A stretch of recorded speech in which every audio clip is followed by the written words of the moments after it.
operator, the syntax of conditional operator is something like this. We have a condition. Uh, if the condition results true, then the true statements will be executed and the result of the expression will be stored in the variable. Okay, and the variable is optional. If you wanted to store the result, then we will use variable. If you really directly wanted to print something, then you can use print statement as well instead of true statement. Okay, so true statement and false statement can be any statement, any valid Python statement. It can be a print statement, it can be an input statement, or it can be any expression to be evaluated. If it is an expression, then the result will be stored in the variable. Okay. Uh, then we also talked about membership operator, which can be applied for sequential type like string, list, and tuple. Membership operators are in and not in. So we've seen that we can check whether that particular member is available in the sequence or not, like whether grade is available in Python or not. So it will return true or false. Membership operator returns true or false. If that particular member is available in the sequence, it will return true. If the member is not available in the sequence, it returns false. So not only with string, it can also be applied with list as well. Now you can check whether 10 is there in the list or not in the list. It will return true if there is in the list. It will return false if there is not in the list. So similar way, I will use not in to check whether it is not there. So most of the time in programming, you will see we will use this in and not in very frequently to check whether it's a part of the mem sequence or not. Okay, very useful operator. Then we also talked about identity operator, that is and is not is the identity operator operators. We use this to check the identity of the object. Like if we know that in string generally, or integer and float, especially for immutable data type, we know that we when we assign when we create a data object, then the reference gets assigned to the object.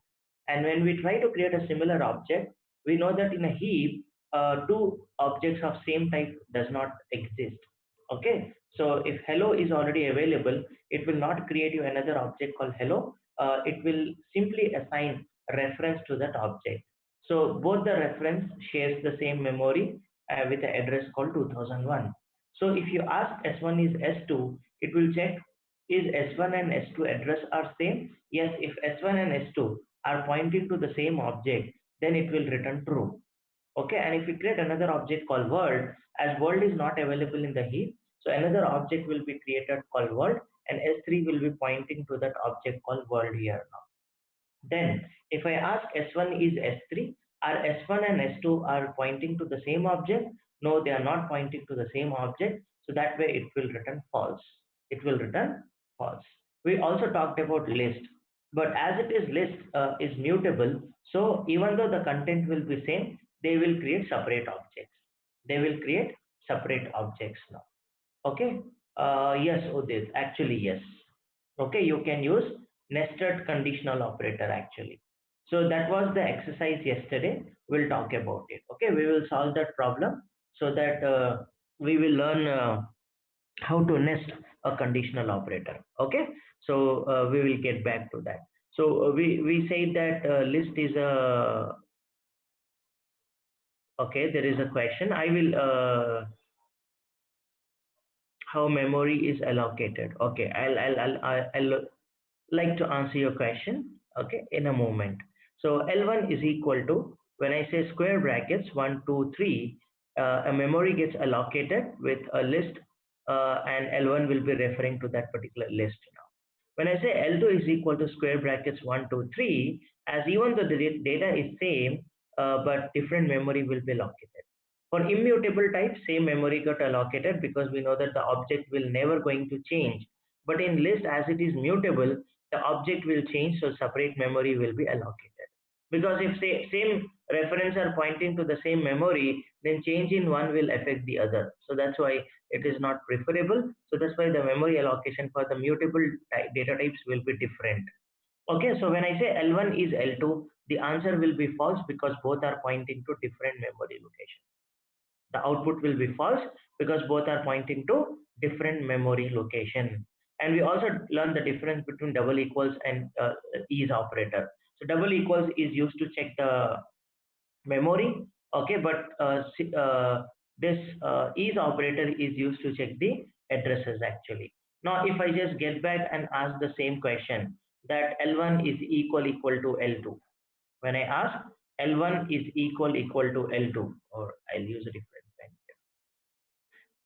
here. Okay, when I ask L1 is equal to L2, the answer will be true, because double equals will check the content and is operator will check the addresses. So this is another interview question, the difference between double equal and is. So remember, double equal checks the content and is operator will check the address. Okay. So let me get back to the question. First, let me answer to Udit's question, and then I'll get back to SK's question, and then we will solve yesterday's problem so that we can answer Udit's question. And anybody else having any question, please let me know. Okay. So we would like to answer the question. So first question is, uh, when we create a variable like a is equal to input of enter number, then how memory is allocated? Okay, I would like to answer your question now. For example, if you write a statement like this, a is equal to input, a is equal to input, and you say number enter number. Okay, then what happens is, when this program executes at runtime, means when the program gets execute, when the line when you write this program, no memory will be located. When the program runs, okay, when the program runs, you know that this line gets executed. Now when this line executed, the right hand side will be executed first, the right hand side will be executed first. Now so on the screen, the cursor will be blinking, so that you take an input. Now so when you enter something here called hello, when you enter something called hello here, now then what happens, an object will be created called hello,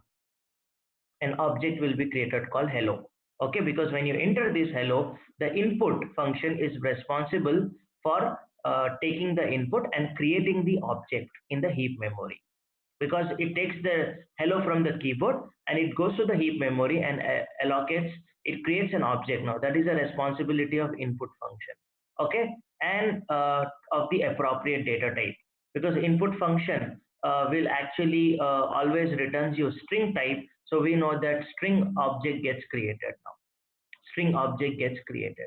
That's why when you convert this into integer, then integer object will be created. When you convert into float, then float object will be created.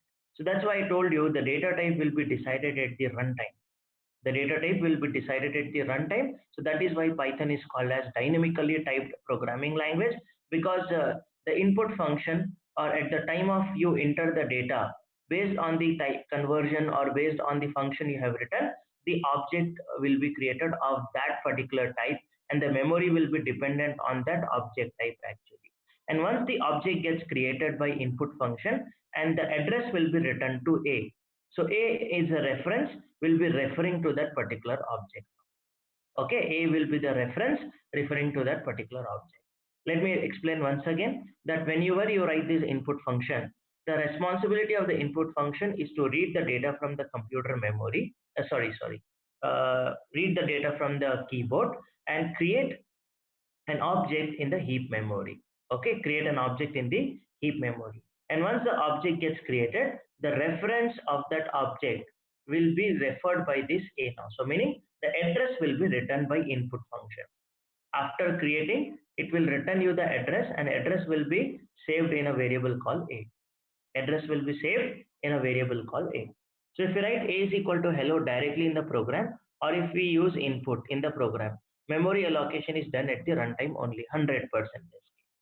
Always memory allocation will be done at the runtime only, because there is no static memory allocation in Python. In Python, the memory will be allocated always at runtime. So the data type of the variable will be decided at runtime. So that says dynamically typed as well as dynamic memory allocation. These are the two different concepts. Dynamic memory allocation means Memory will be allocated runtime. Dynamically typed means data type will also be decided at runtime. So Python is both dynamically memory allocated and also dynamically typed programming language.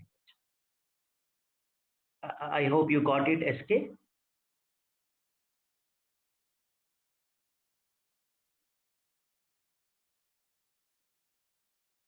Let me wait for response and also check with other people.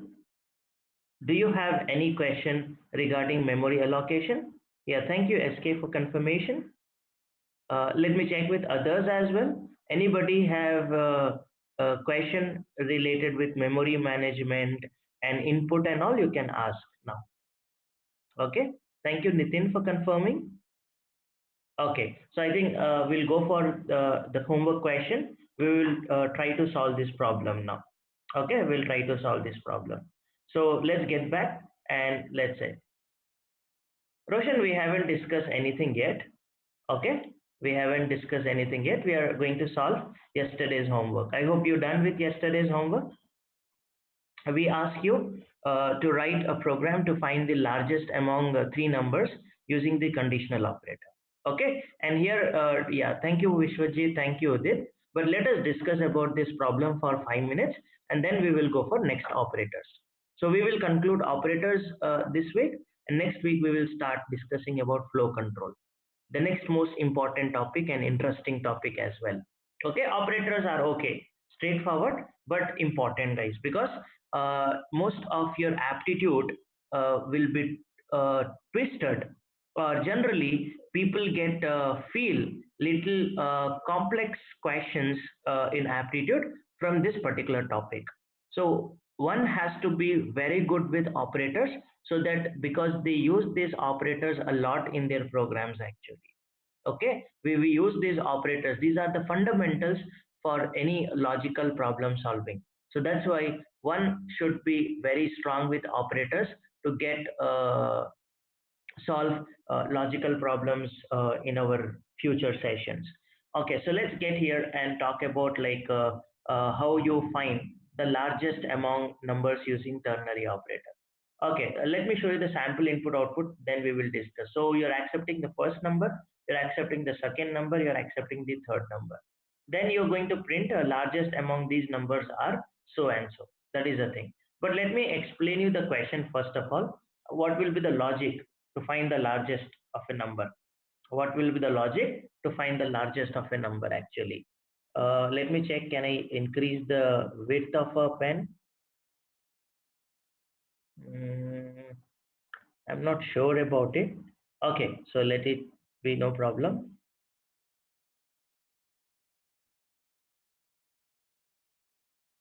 Okay, let me solve here now. How to find the largest of, let me talk about the logic first of all. Okay, let me talk about the logic here now. The logic to solve the largest of a number is, what we will do is, uh, first we have these three numbers, right? 3, 2, 1, or it can be any three numbers, any order actually. So first what basically I will do is, I'll take first number, I'll compare with second number. Okay, and I'll take the first number and compare with the third number. If the first value is bigger than both of them, then what I can do is, I can simply say the first number is largest. I can simply say the first number is largest now. Now I'll take a logic like this. I'll draw a flowchart to make you understand. Okay, so we know that we use rhombus for checking the condition. So I will check a condition like A is greater than B, and and A is greater than C. Very good. Okay, so we will check. No, Udit, that you are not using conditional operator then. Okay, you are not using conditional operator because our intention was very clear here, that we wanted to use conditional operator.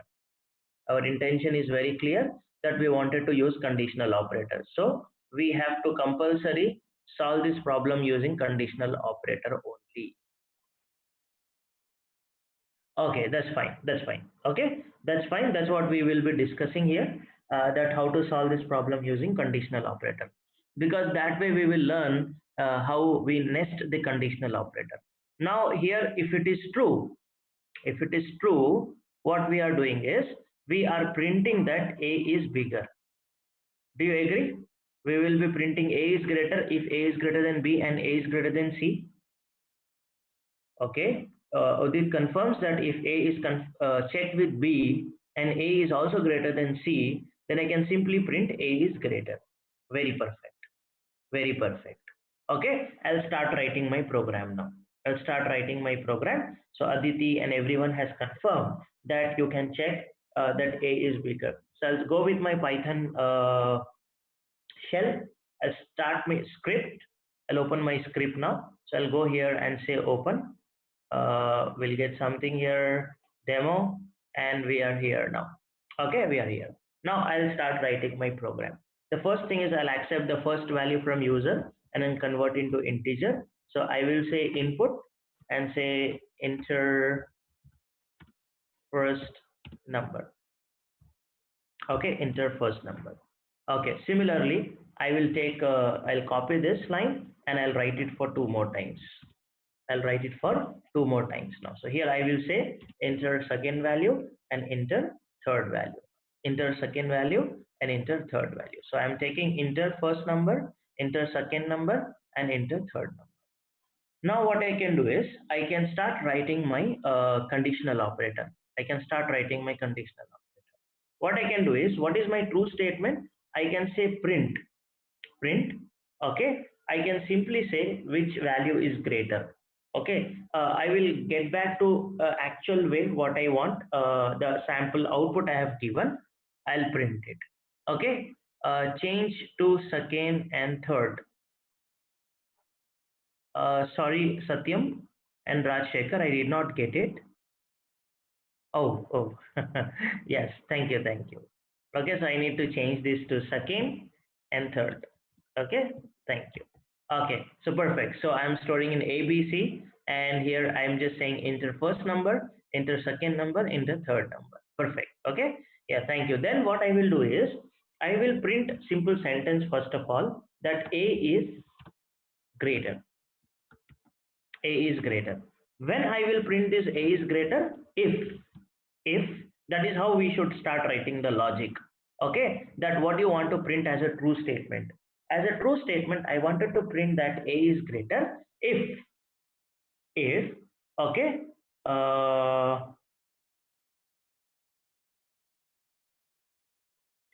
sorry, Vishwajit says something, but sorry, I didn't get you, Vishwajit. Yeah, I'm just waiting to see. My answer is not 3, my answer is 3.0. Okay, okay, fine. I'll see why. You might not have converted them to integer.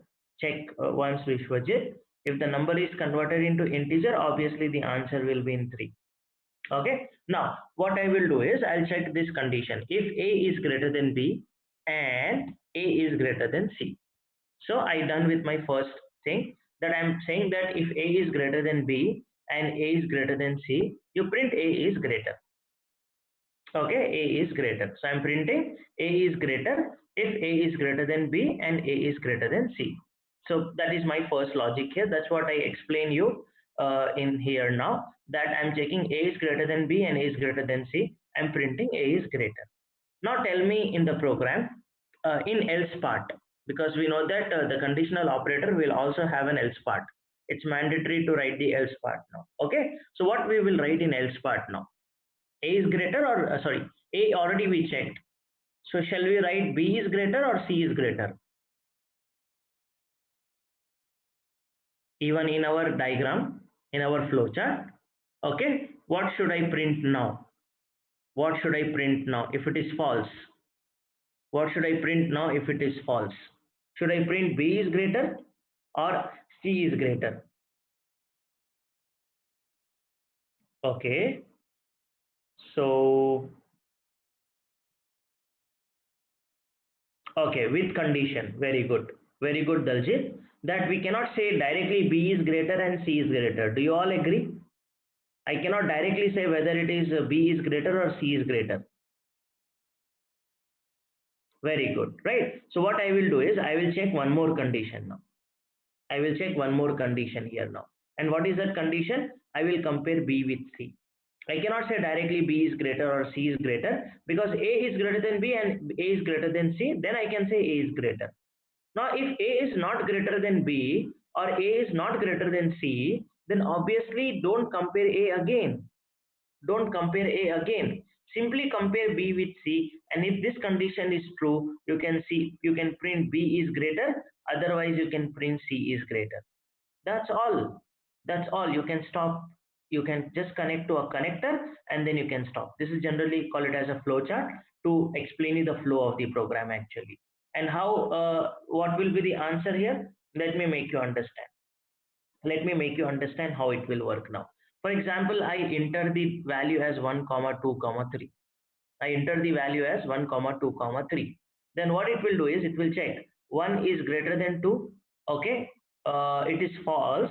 As we all know that in AND, if first one is false, remaining things will not be checked. It will not check unnecessary. It will not waste the time for checking the condition. It will simply go on the right hand side, sorry, left hand side. So it is false now, so simply it goes on the left hand side and check B with C, which is 2 greater than 3. Again it is false, so it will go here and print C is bigger. So it will print that C is greater here now. So that's way it's getting printed, C is bigger. Let me check with 132. 132. Again it will check 1 is greater than 3. Again it is false.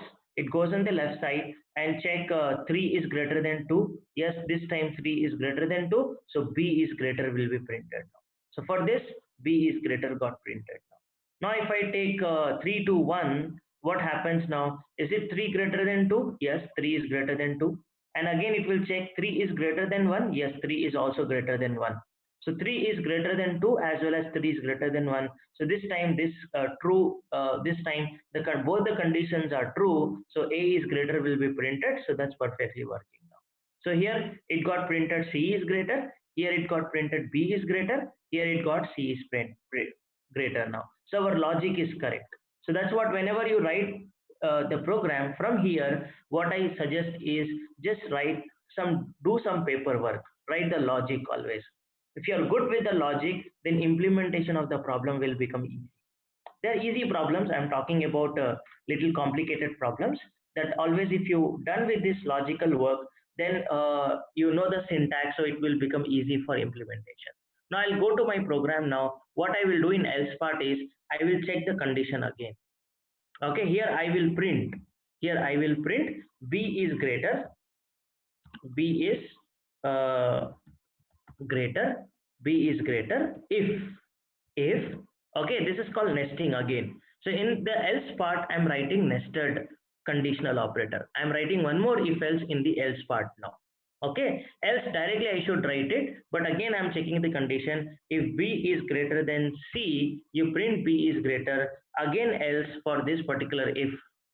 Again else for this particular if now.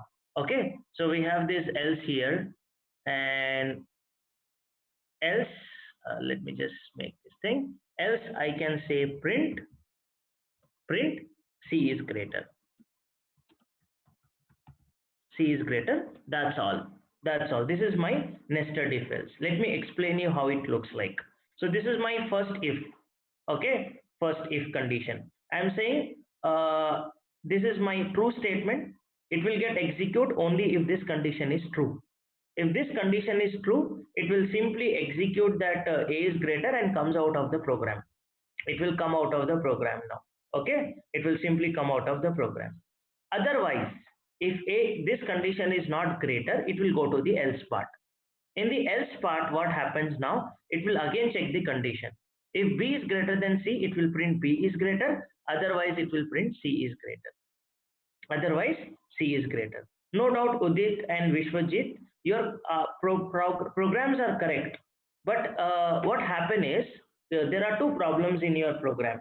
One problem is as the number of condition increases, the time complexity will also increase, because every condition test will take time. So we don't need to check a value here now. We don't need to check A value here because we already checked A is greater than B and A is greater than C. We already checked it. So don't need to check this A value again. That is one thing. So I'm reducing the condition. So always good. And the problem statement was like you need to use this conditional operator, not if else. What you wrote the program using if else, so it is okay in for the future problems, but right now the question was something different.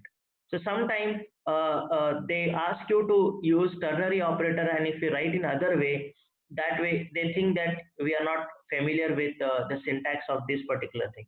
And believe me, we use this kind of statements a lot. We do have if else as well in Python, but you need to be very careful with indentation and all. So that's why sometimes this kind of approach is always preferable. Sometimes this kind of approach will always be preferable. I hope you got the point now.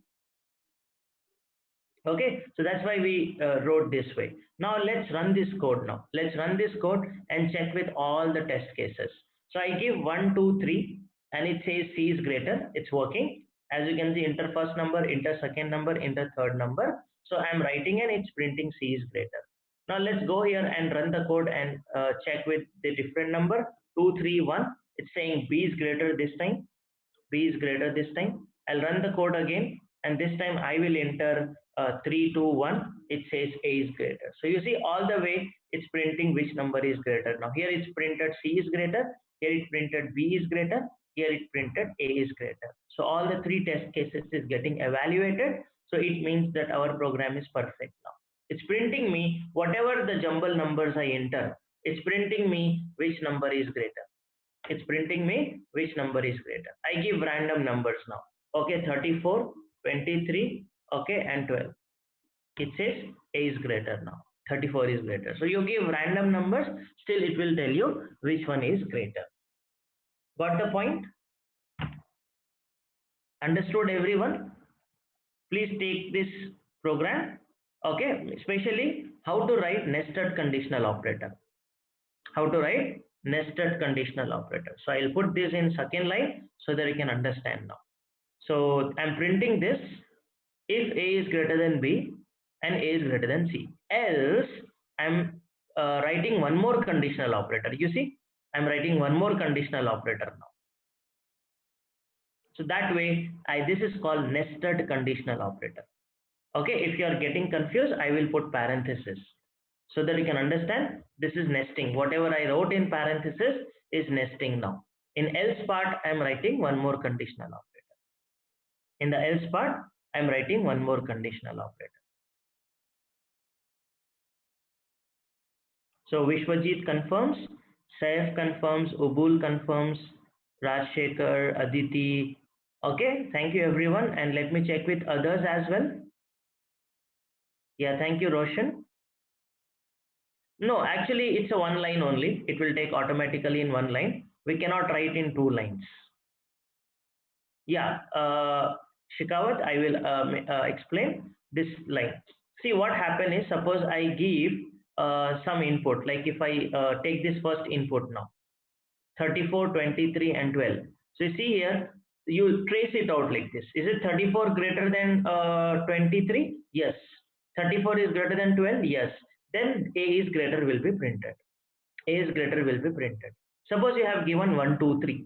Is it 1 greater than 2? No. So it will not check the other part. Simply it will go in else part and check, is it 2 greater than 3? False. So it will print C is greater. It will print C is greater. Yeah, actually, Krishna, we just solved this problem. What you do is you take this, no, complex, yeah, one thing is 100% true, Udit. That complexity will be increased. Still, the complexity is okay, okay, but as you have number of condition increases, that's very true that the complexity of the program will be increased. Shikawat, that's perfectly fine. Okay, what you can do is you can trace out this program once again by your own and let me know you understood 100% or not, then I will explain once again. And same with Krishna, because Krishna, we haven't started any new topic. We were discussing about yesterday's problem. Okay, as it is, it was an homework. what I will suggest for to the people, Shikawat and Krishna, is you solve once again, and still if you have any doubt, I will definitely answer them. Okay, so shall we go for next uh, operators now?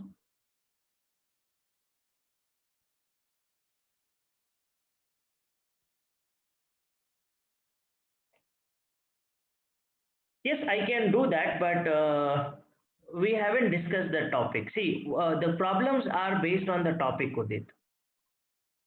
Now, as we are learning, okay, when we learn everything, then when we give you assignments and all, then you can use the appropriate things and you can reduce the things then.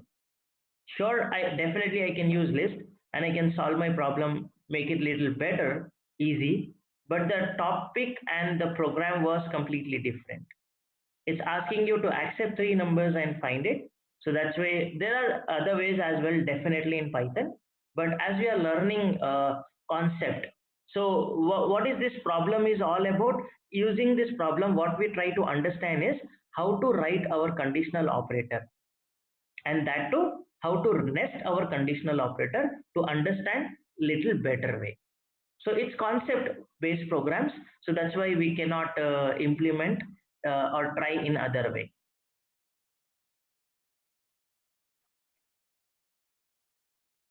I did not discuss any topic, Google, that's what I am telling. I did not discuss any topic yet. Yeah, Kudal, that's correct. That will be the homework, that's what I thought, to give you an homework, that check for the equality also, check for the equality as well. Not only two numbers, if three numbers are equal, your output should be all numbers are equal, or which number will be equal, because you will understand the complexity of this conditional operator.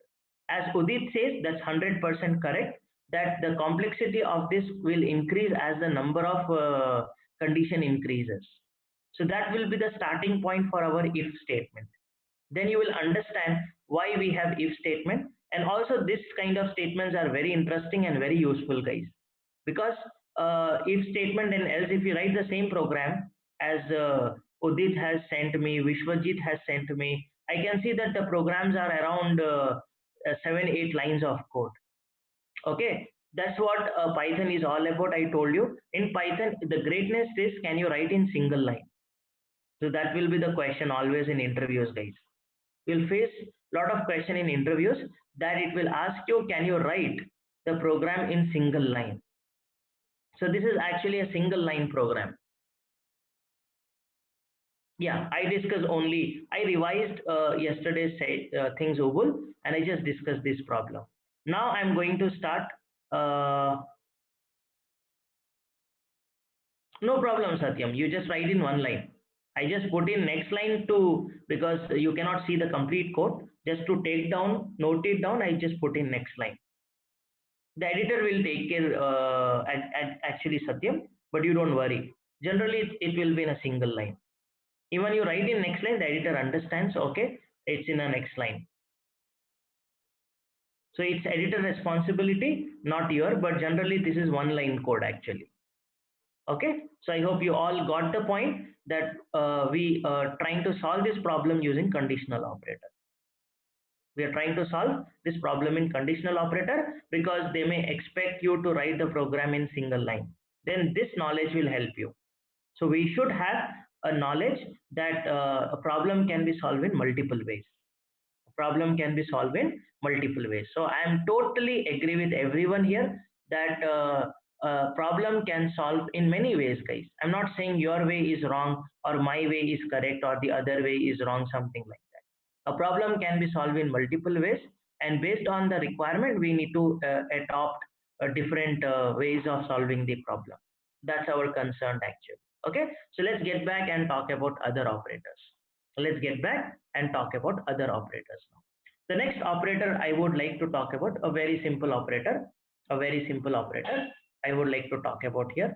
We already discussed about conditional operators and all, right? So let me get back here and talk about next thing called assignment operator. Assignment operator. Very basic. Let me just conclude it quickly so that I can spend next 10 minutes understanding bitwise operator actually.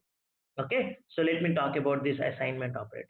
So there is only one assignment operator called equal. Single equal is generally called it as an assignment operator in Python, right? So this is an assignment operator, and we all know that this is generally used for assigning the value to a variable.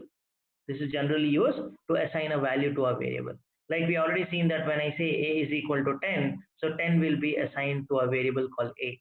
Actually, an object gets created called 10 and it will have an address like 2001. Actually, the address will be assigned to a. That's what happened internally. But you can imagine that, okay, you're assigning a value to a variable called a. In broader sense, you're assigning a value to a variable called a now. That is called assignment operator. But generally, we can also use this assignment operator something like a compound assignment operator. We can use assignment operator like compound assignment operator. Okay, compound assignment operator. So what is mean by compound assignment operator? Basically, compound assignment operator means, okay, compound assignment operator means you can use something like, for example, if your expression is a is equal to a plus b, if your expression is a is equal to a plus b, compound assignment operator says that on either side of equal to, you have a same variable, then you can write this in a shortcut way. And what is that shortcut way? The shortcut way is you can write a plus is equal to b. A plus is equal to b. So this plus is equal to is generally called it as compound assignment operator. So a is equal to a plus b can be written as in shorthand as a plus is equal to b. So you might have seen lot of time people used to write like this. Example, they will write a plus is equal to 1, meaning this is exactly equivalent to a is equal to a plus 1. So instead of saying a is equal to a plus 1, you can write a plus is equal to 1. Okay, especially in matrix and all, whenever you wanted to add a value, so people generally prefer to write this way rather than this way. So whenever you see plus equals to, minus equals to, multiply equals to, divide equals to, okay, and other things, okay, you don't get confused. These are generally called compound assignment operator. So you can combine this plus equals to, minus equals to, multiply equals to, and divide equals to for writing your compound assignment operators, for writing your compound assignment operator. I hope it's clear now. It's very basic that you just need to have a knowledge like we already discussed about difference between double equals and single equal. Now we know what is single equal. Yeah, of course, I just put dot dot dot here. Not only this, even we can use with bitwise operators as well. I will show you. I can use this with bitwise operators as well. So these are all perfectly fine. Okay, modulus equals to, and float division equals to, and left shift equals to, right shift equals to. Okay, all these are possible actually. All these are possible. So let's see, let's go and talk about it. So few questions I have now. One more interesting thing what we can do here is sometimes we can see multiple assignment as well.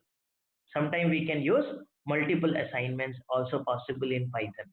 It's very great that multiple assignments, multiple assignments. Multiple assignments means I can write like this: a comma b is equal to 1 comma 2. A comma b is equal to 1 comma 2. So in a single line, I can assign multiple values now. So for b value, 2 will be assigned to b and 1 will be assigned to a. Okay, 2 will be assigned to b and 1 will be assigned to a. This is perfectly possible in Python. Okay, this is perfectly possible in Python. So let me go here and explain once again with a different color. So example, you can say a is comma b is equal to 1 comma 2. So you can use this comma operator and you can assign. So 2 will be assigned to b and 1 will be assigned to a. 1 will be assigned to a. Let me prove it here. Let me prove it here. I can say a comma b is equal to 1 comma 2. A comma b is equal to 1 comma 2. Now you print a, it printed 1. You print b, it will printed 2. So that is called multiple assignment. Okay, I hope in other languages it is not possible to assign multiple values at the same time. Okay, but you can assign multiple values at the same time. Multiple values at the same time. If all of them have an equal value, then you can also write like this: a is equal to b is equal to c is equal to 10. Then all of them will be assigned to same value. When you print a, it will be 10. When you print b, it will be 10. When you print c, is equal to 10. When you have same value for all of them, you can assign that. Perfectly, Ubul. That's what our next assignment actually. So Ubul and all are on track, but it is spoiling little suspense, but that's good. That's good. That's good to see that you are understanding what I mean to say actually. Okay, so based on this, for every topic we will try to solve a simple exercise to understand that topic in a better way. Okay, so multiple assignment you can do this way, or you can also do like this: if they have the same value, you can say a is equal to b is equal to c is equal to 10. Then all of them will be assigned to same value. Now all of them will be assigned to same value. So based on this, let us solve one exercise. Based on this, let us solve one exercise now. Okay, the exercise here is, okay, you have to swap two numbers. I hope you did this problem in before languages like in C and C++. We know there are many ways actually. There are many ways to solve this problem. There are multiple ways to solve this problem. Let's learn one by one way. There are actually, I am going to show you three ways, but there are much more other ways as well. Okay, I am going to show you four ways actually today.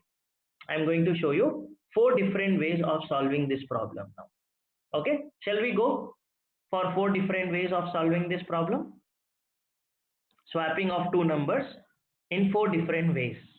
Okay, first way, you will help me. Second, third, and fourth way, I will help you.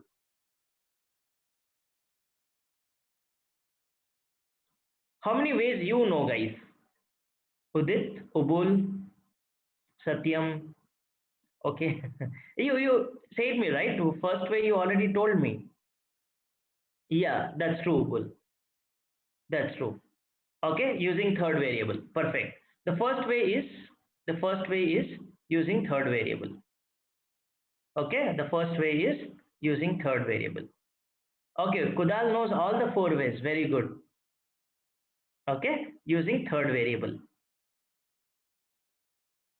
The first approach is using third variable now. Okay, let us talk about it. So Kudal will help us that all the four ways today. No problem, no problem. It's always fine. It's always fine. We are here to learn. Okay, we are here to learn. Let's solve all the way now. Okay, so that's what we ask question because we have like we are the team, right? And we have a different people at team, and peer learning and learning from each other is the good way. So uh, that's perfect. That's what it's good with it. And definitely, if you need any extra help from our side, we will definitely help you out with it. Okay, please let us know anytime, any problem if you face and all. So that will be good. That's what Vishwajit. True, right? Because it's very difficult, Udit. So having from different background and taking it problems very easily is actually challenging, Udit. That's what Vishwajit appreciated. That yeah, it's very difficult as well, Ubul. Very good, very true. Because having from different background, because we from technical background, we solve this kind of problems in multiple ways. We solve this problem in C, Java, and every time. But solving first time and taking it is always actually a good thing. So it's a good sign. Okay, so keep it up. And obviously, you can see yourself as a data scientist in some weeks.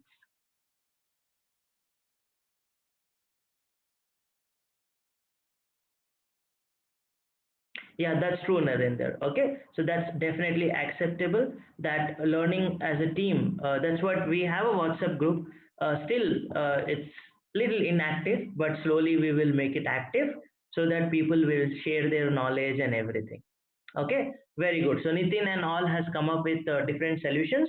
Let me talk about first all the four ways of solving this problem now. Okay, what is the first way of solving this problem is using third variable.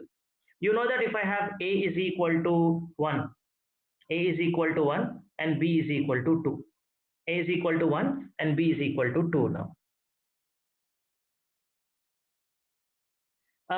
Not exactly. Classes Josh was good, actually, Shikawat, but still problem solving need to be more. It will increase, don't worry. Okay, we'll make it a high because we are going to make you do problems in some platform where we can watch your leadership board, so that way the competition will start. Okay, we will not want you to start the competition because we'll still learning. Once we feel like you have the fundamentals na, then we will start the competitive kind of thing. Then I can say you that the josh will be very high and the people will be participating very high. So don't worry, that it's my responsibility, I will take care of that. Okay, but now things are going good because you are taking all the way. Now this is fundamentals, so we are taking in a good way, and especially the next week and the third week is very crucial. Okay, yeah, thank you, sir, Shikawat. So let's go here and try to solve this problem with third variable now. So what we'll do is we first copy this t, a value in t. So we know that we have an object called 1 here. Okay, a is referring to it. We have another object called 2, b is referring to it. Okay, but directly we cannot say. Like for example, we all know that if you have one container, two container, one with water and one with milk, and I want to swap them, so obviously you require a third container, because directly if you swap, if you write a is equal to b, then you know that a and b both are referring to 2 only, so a will be gone. So that's why we require a third variable here, so that I can copy. So when I say t is equal to a, so t will be referring to this now, T will be referring to this. Then next line, actually, I will write A is equal to B. So A will be referring to B now. So A value becomes 2. And when I say B is equal to T, then B will be referring here now. So when I print now, A value will become 2 and B value will become 1. So that way the swapping of two variables will be done like this. Okay, swapping of two variables will be done by using third variable now. Okay, so I will erase this so that I can show you this directly here now. So a is equal to 2, so I will write something like t is equal to a. Okay, next line, actually next line, I will write a is equal to b, and third line I will write p is equal to t. So these are the three steps I will write to swap two value. Now if I print a and b, it's going to print me 2 comma 1. It's going to print me 2 comma 1 here now. Let me execute it and show you. Let me execute it and show you. So now what I'm doing is I'm accepting two numbers here. Okay, I will remove third one to swap. What I will do, enter first number, enter second number. I will print before swapping. I will print before swapping. I will print a is equal to bracket, b is equal to bracket. Okay, then I will say dot format a comma b. So this way I will print before swapping a value and b value. Then I will do swap. So I will use third variable t is equal to a, and then I will say a is equal to b, and then I will say b is equal to t. So that way I will swap, and I will print after swapping. I will print after swapping. So I will just say here after swapping, things will be same. Only sentence gets changed now. Okay, after swapping. Now I will run this code now, but I need to close this. I'll run the code again, and you can see here it's asking me enter first number, let's say 45, enter second number, let's say 78. It says before swapping it's 45 and 78, and after swapping it's 78 and 45. Is it getting swapped? This is basic logic. This is basic logic. Taking a third variable. Taking a third variable. Now, second approach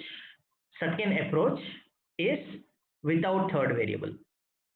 Second approach is without using third variable. Very good. Okay, without using third variable. You compound operator. Okay, you can use it but not required, without using third variable. Yes, without using third variable. Let's see how to use without using third variable actually. Okay, so basically if you wanted to write this program without third variable, like you don't want third variable now, then as Ubul says it's correct, I can write a is equal to a plus b. I can write a is equal to a plus b. You know, when I write a is equal to a plus b, imagine a is equal to 1 and b is equal to 2. Okay, no problem, Kudal. We will talk about it. We'll talk about it. So a is equal to 1 and b is equal to 2 now. Okay, then what happens when I say a is equal to a plus b? So a will become 3 now. A will become 3. A will become 3.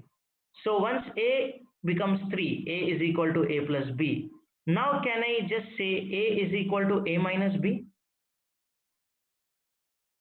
A is equal to a minus b.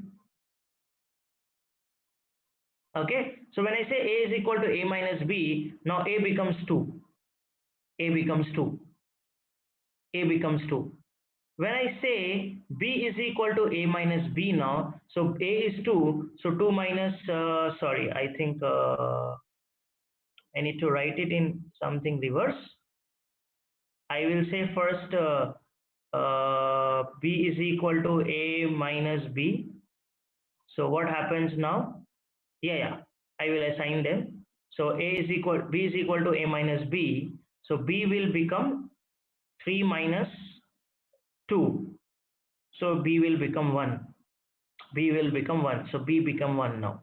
Then I said a is equal to a minus b. So this will become 2. So that's perfect. Okay. Now I can write like this. So that way, without using third variable, I can make it. I hope it's clear, Udit. Like how we are making it without using third variable. Okay. So I will say b is equal to a minus b, and I'll say a is equal to a minus b. So that way you see I will get the same result. I'll get the same result, and you see there is no, I'll again take 45 and 78 and you can see still working. Still it's working exactly same. Still it's working exactly same, and you see here I'm not using any third variable. I'm not using any third variable here. So as that's what Ubul says, that instead of this, can I use this way? Do you agree with this?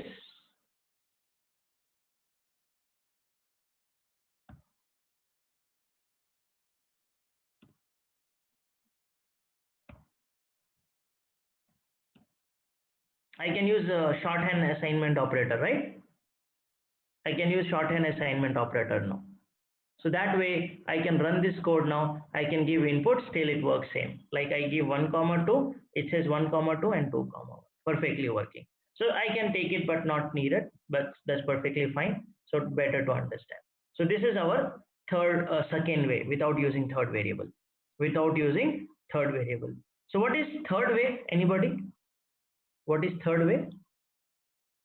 I told you we were going to see 4 ways now, or many ways actually. Let's fix to 4 ways.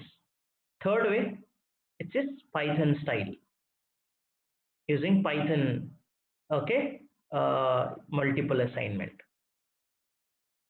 Yeah, we can do with pointer in C as well, but here using Python multiple assignment, you can do that, guys.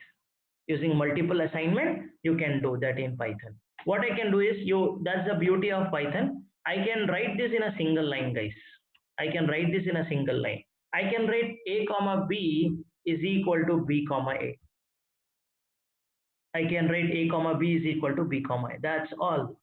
Don't you think is the most easiest one for swapping? That's the beauty of Python. A comma b is equal to b comma a. So what happens? B value will be assigned to a and a value will be assigned to b parallelly. So that's run. Let's run and see the output now. And let's give 1 comma 2. It prints me 1 comma 2 and 2 comma 1. Perfectly fine. So that's the beauty of multiple assignments actually.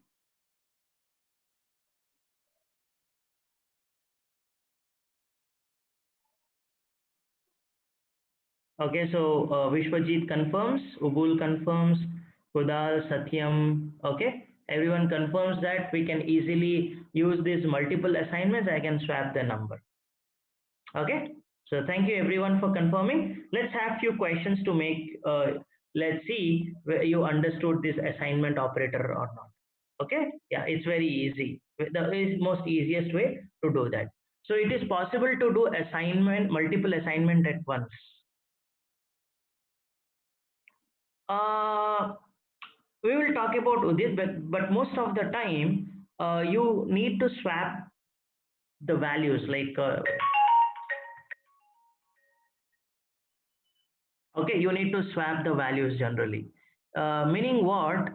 Uh, like if you want me to talk about any real scenario or real use case,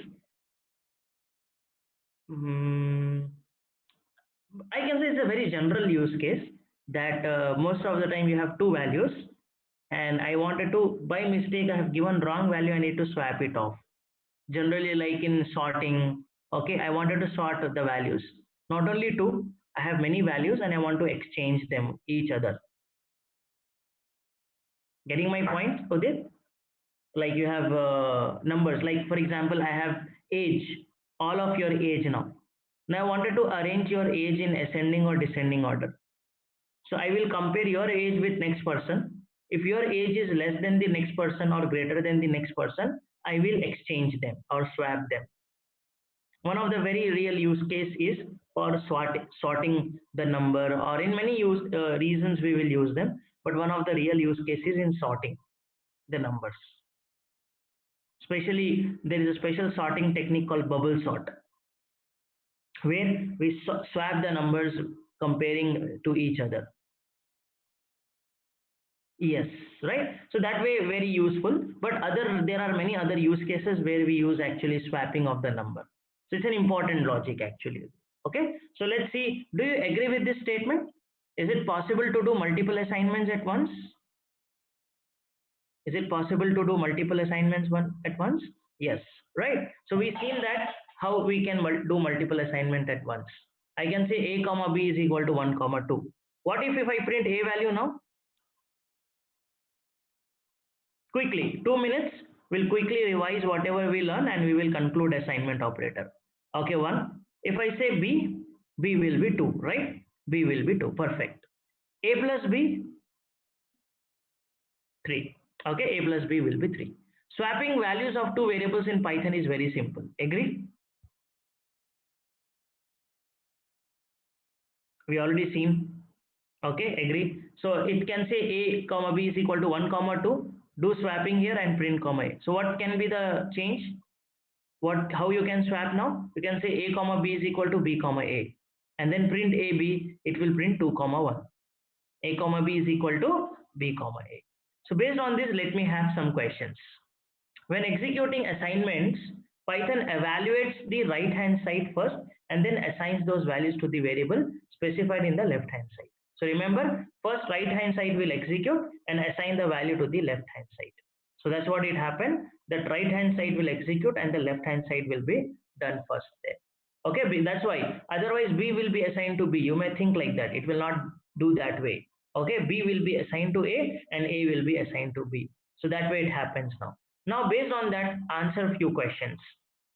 Answer few questions now. What will be the output of the following program?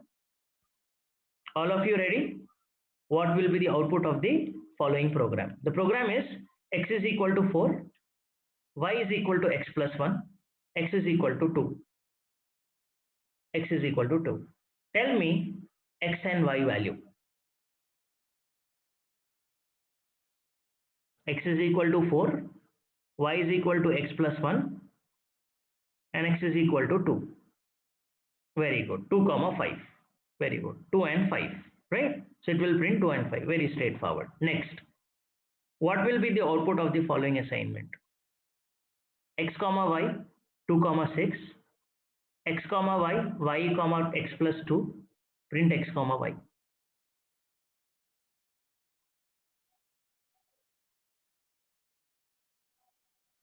Oh, I'm getting different answer. I mean different answers. So that should not be the case. If you are getting different answer, then that's my little worry. Okay, please go through once again and try to see that x value becomes 2 and y value becomes 6. X value becomes 2 and y value becomes 6. And here y value I'm assigning to x. Y value I'm assigning to x now.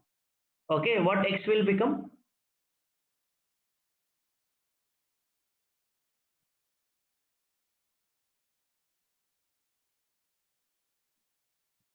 And x plus 2 will be assigned to y. See, it does parallelly, guys. That's what you need to understand. The answer is 6 comma 4, not 8. It's not 8, guys. It's 6. Okay, 6 comma 4. Why it's 6 comma 4? Because first time y value is 6, so it will be assigned to x now. It will be assigned to x. That's true. Okay, y value will be assigned to x. And x value is assigned to 6 now, but during this expression, that's what I told you in my last statement. This is what I told you. When executing assignments, Python evaluate the right hand side first and then assign those values to the variables specified in the left hand side. So please remember this. It will evaluate the left hand side first, then it will assign. So it will calculate this based on the present value. Okay, that's true, Satyam. That's what. That's what. So that's why I told you the sentence that it will evaluate the right hand side, then it will go to the left hand side. So y value will be 6 here and x value will be 2. So 2 plus 2 will get 4 and y will be 6 and then it will assign. So first it will evaluate this side and then it will go this side. Got my point, everyone? Did you all understood now? Okay, so this is little careful when multiple assignments. So please remember that rule that will be applied. Let's see the next question. Let's see the next and the last problem. Then we're done. The last problem is what will be the output of the following program. A comma B is equal to 2 comma 3. Then C comma B is equal to A comma C plus 1.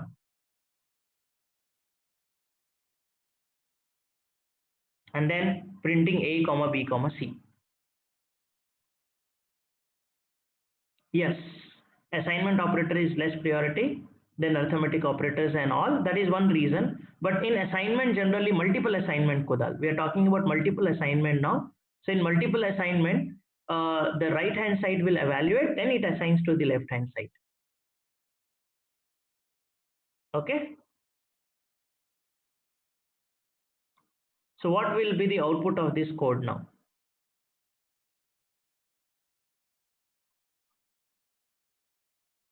Okay, very good. Very good. So the output will be error. The output will be error now. Why? Because it tried to evaluate the right hand side and A is okay, A can be assigned to C, but C plus 1, C is not yet created. C has no value. That's what. C has not been created yet because it's dynamic type language, right? And the variable will be created dynamically. So C has not been created yet. A and B has been created, but C has not been created. So we already learned that right hand side will be evaluated first, then the left hand side. So C is trying to add value 1 to it, but C is not there. So that's why we'll end up with an error now. It says, okay, an error, name C is not defined. Getting our point? Is that clear, everyone? About assignment, multiple assignment, and compound assignment operator. Basic operator, but this knowledge is useful.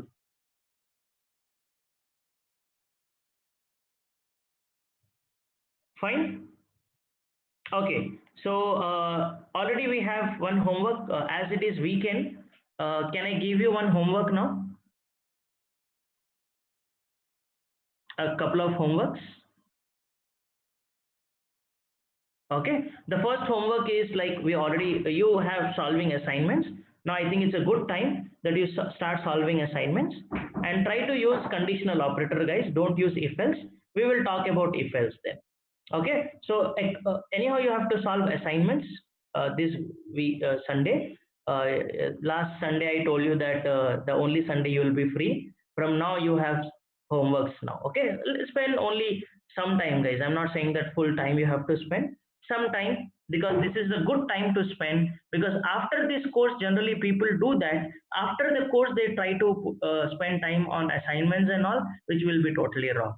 We know we have some schedule and we have some work, but this 40-50 days, if you assign to Python, believe me, the end result will be wonderful. Okay, then you can go for other technologies as well. Otherwise, still people think that they are lacking with Python, and then they are afraid to go for other technologies. So spend, give your 100% now itself, so that you can go for the top technologies. Okay, that's the thing. So you have to solve the problems compulsory. The first homework, yeah, that's wonderful. Well, now you can start solving other problems as well. Yeah, I will also do that, Vishwajit. I'll start sending. Anyhow, I'm discussing, so please note it down as well. And finally, I will send you some interview questions as well. Okay, the second thing is, and I told you that the third exercise, the third assignment, what we will have is we're going to solve competitive programs. We generally ask in interviews actually. Big programs, very complicated. So if you can solve this, I'm sure that if you want to jump from current job to any job, or if you are fresher, you can crack any interview. Okay, and having some additional knowledge as well. So that all will take care, and these competitive programs you will take directly on some platform. Okay, not as an homework, you'll take in the platform directly, so that we can watch you. That is about third assignment. So please complete first and second assignment as early as possible, so that you get ready with the third assignment. That's one suggestion. And second thing is, the homeworks what I wanted to give you is homework one for today is, okay, you have to write that program, that biggest of three numbers, okay, largest of three numbers, but there you have to check for equality. There you have to check for equality. And next homework is, homework 2 is, you have to tell me, explain me. Someone can explain. Yeah, that's very good. Thank you, Kudal. Okay. Yeah, only conditional operator. Yes, because our intention is to understand the concept, syntax. Then we go for understanding problems and all later on, because we are at still beginning. Okay, so let's understand the concept, understand the syntax first with the help of problems. Then we will do separate problems. That's why you see I'm selecting the problems based on the concept. Later in assignments you can do whatever you want, but at least these problems you have to do this way. Now the second homework is, you have to find what is the ones complement of 5. You have to find what is the ones complement of 5. Largest of three numbers, largest of three numbers, you have to also check for equality. That is the homework. Homework 1 is largest of three numbers, but you have to check for equality. Where if they are equal, you should print all of them are equal using conditional operator. And second homework is, you have to tell me what is this one's complement actually. You know that in basically bitwise operator, that last operator we left over. So I want you to go through. So interesting operator, but nothing new, same as in C. Same as in C, C++, and Java. Nothing different. So that's why I wanted to give you as an homework. So we know that there are bitwise operator like bitwise AND, bitwise OR, bitwise exclusive OR, bitwise ones complement. Okay, sorry, bitwise ones complement. We have left shift and we have right shift.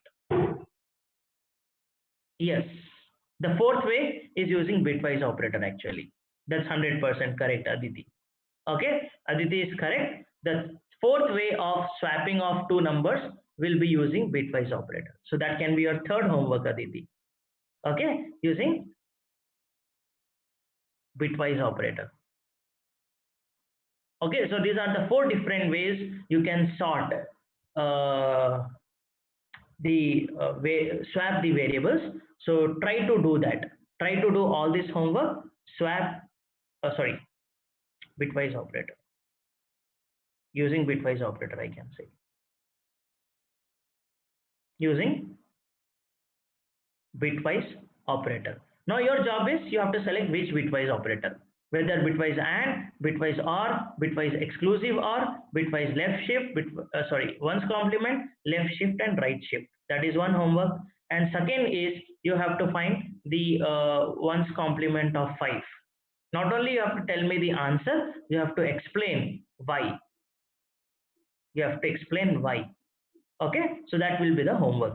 So do some homework on bitwise operator, can be useful for interviews.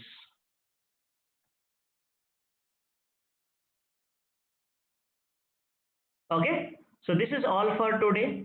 Have a nice weekend. Enjoy doing programs, and can, if you get time, possibly try to do this homework.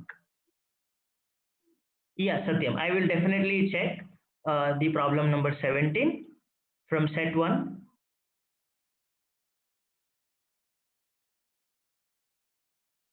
Yes, definitely, Kudal. I will send you some PDFs as well as some simple notes to follow, and also I will send some books. Definitely, I'll do that. Okay.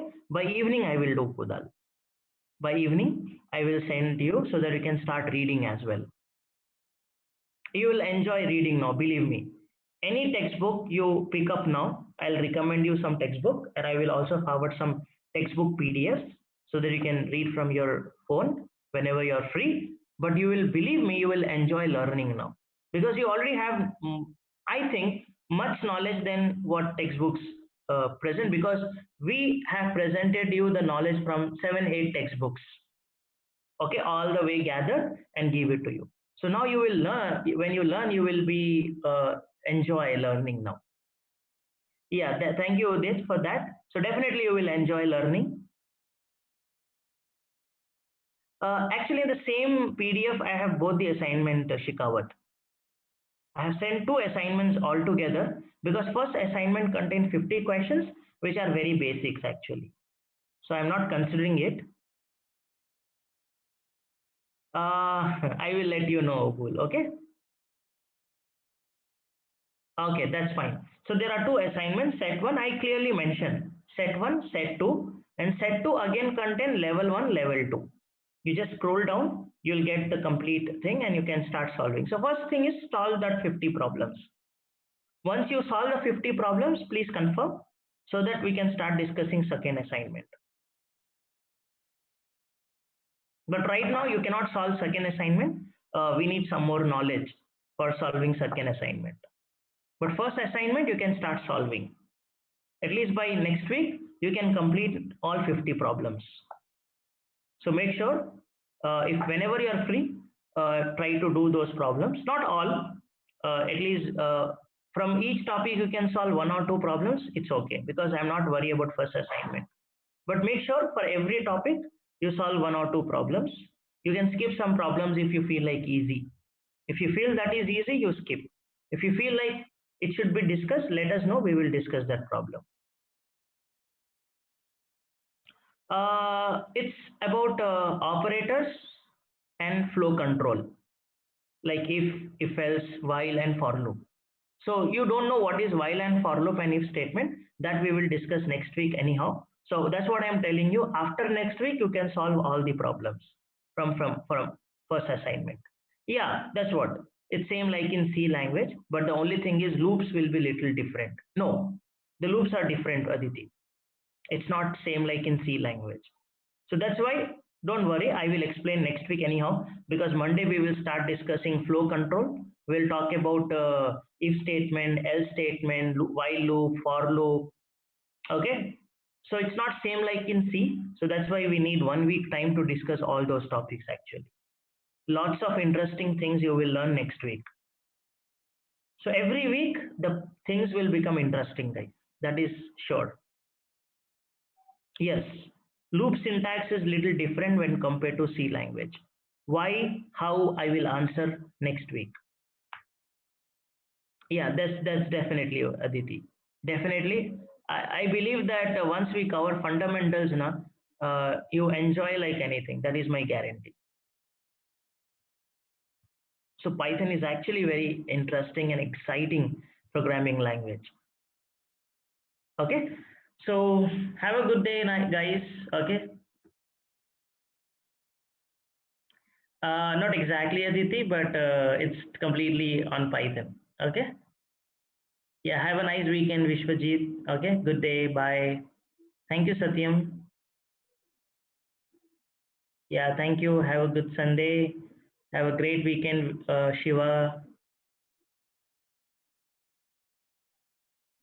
Yeah. Thank you, Abul. Thank you for your feedbacks. Okay. Yeah. Thank you. Have a nice weekend, guys.